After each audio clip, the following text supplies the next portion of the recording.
everyone, welcome back to the channel. Today we're diving into a game-changing development in Formula 1.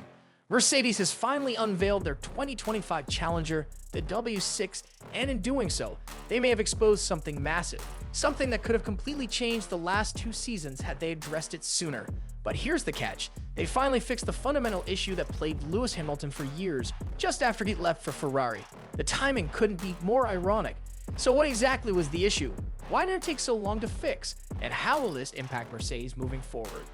Mercedes has finally pulled the covers off their highly anticipated W6 just 2 days before preseason testing in Bahrain. This marks the beginning of a new chapter for the Silver Arrows, and from the early signs, it seems they may have finally cracked the code that haunted them throughout the ground effect era. While the W5 had moments of brilliance, securing 4 Grand Prix wins in 2024, it was wildly inconsistent, especially in qualifying. Hamilton in particular struggled with this instability, often finding himself starting way down the order and having to fight his way through the grid. This wasn't just a minor issue, it was a systemic problem that had plagued Mercedes since the 2022 regulation changes. Hamilton voiced his frustration multiple times, emphasizing how unpredictable the car felt from one weekend to the next. During a 2024 Singapore Grand Prix, he admitted these rules have made life tough for everyone. Some weekends we arrive thinking we'll be competitive, but we're not. Other weekends we suddenly win and it lifts us up. For a driver known for his precision and consistency, dealing with an unpredictable machine must have been infuriating.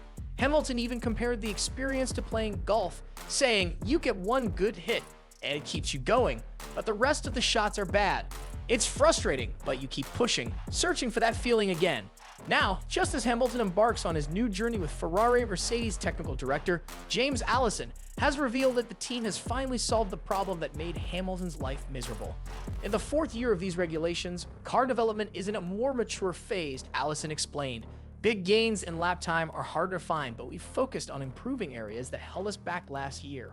Our main priority was addressing the W5's reluctance to turn in slow corners and balancing tire temperatures to reduce inconsistency. In other words, the W6 should now handle significantly better in slow corners, a weakness that frustrated Hamilton for years. But what does this mean for Mercedes in 2025? Toto Wolff, the man at the helm of Mercedes F1 operations, has framed this season as the start of an exciting new era. However, that era will no longer include Lewis Hamilton. Instead, Mercedes will field a new driver lineup, with George Russell leading the charge alongside young Italian sensation Andrea Kimi Antonelli. We open an exciting new era for our team, Mercedes-AMG Motorsport, in 2025, Wolff declared. We're building on our incredible legacy and we can't wait to go racing. Our lineup is proof of our commitment to developing talent. It's clear that Mercedes is looking toward the future, but Hamilton's absence will loom large, at least in the early races. The W6 has also undergone a significant livery change, no longer featuring the prominent red branding of INEOS on the airbox. While INEOS remains a major shareholder, their branding has been significantly reduced, fueling speculation that this might be connected to their recent acquisition of Manchester United. On the technical side, Mercedes has completely revised every aerodynamic surface of the W6 and introduced changes to the front suspension. These upgrades aim to finally eliminate the deficiencies that made last year's W5 such a temperamental machine. But the big question remains, will these changes make Mercedes a frontrunner again in 2025? More importantly, will they regret not fixing these issues while Hamilton was still around? If Mercedes suddenly finds themselves back at the top while Hamilton struggles to adapt at Ferrari, it could go down as one of the most dramatic twists in recent F1 history. That what could have been narrative will inevitably take center stage. For Hamilton, this situation might be bittersweet. On one hand, he finally has the fresh challenge he's been craving, driving for the most iconic team in F1 history. On the other hand, he might look back at the W6 and wonder if he jumped ship just a little too soon. Meanwhile, George Russell and Antonelli have the monumental task of proving that Mercedes still has what it takes to fight at the front.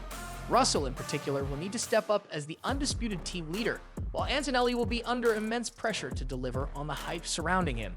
Throughout the 2024 season, Hamilton struggled massively in qualifying, losing 19-5 to George Russell in head-to-head battles and ultimately finishing 7th in the championship, his worst ever season result. At one point, after another disappointing performance in Qatar, Hamilton bluntly admitted, "I'm just slow." Ferrari, meanwhile, found themselves in an unusual position. For the first time since 2017, they had more race wins than pole positions. While this ultimately helped in the standings, Leclerc repeatedly stressed the need for better one-lap performance. To address this, Ferrari's chassis technical director Leclerc emphasized the long-run strength of the car needs to be retained and improved, but small margins in qualifying can make a huge difference. 30 Liscans can mean gaining or losing a position. The question now is, will this be enough for Ferrari to challenge for the championship? Only time will tell. With preseason testing just around the corner, we won't have to wait long to find out if Mercedes' fixes have truly transformed the W6 into a title contender. But one thing's for sure, if they suddenly start winning races again, the biggest what if in recent F1 history will be staring us right in the face. So, what do you think? Did Mercedes finally solve their biggest issue, but at the worst possible time? Could Hamilton regret his move to Ferrari if the W6 turns out to be a beast? Let us know your thoughts in the comments below. And while you're here, don't forget to like this video, subscribe to the channel, and hit the notification bell so you never miss an update on the latest F1 news. Thanks for watching, and we'll see you in the next one.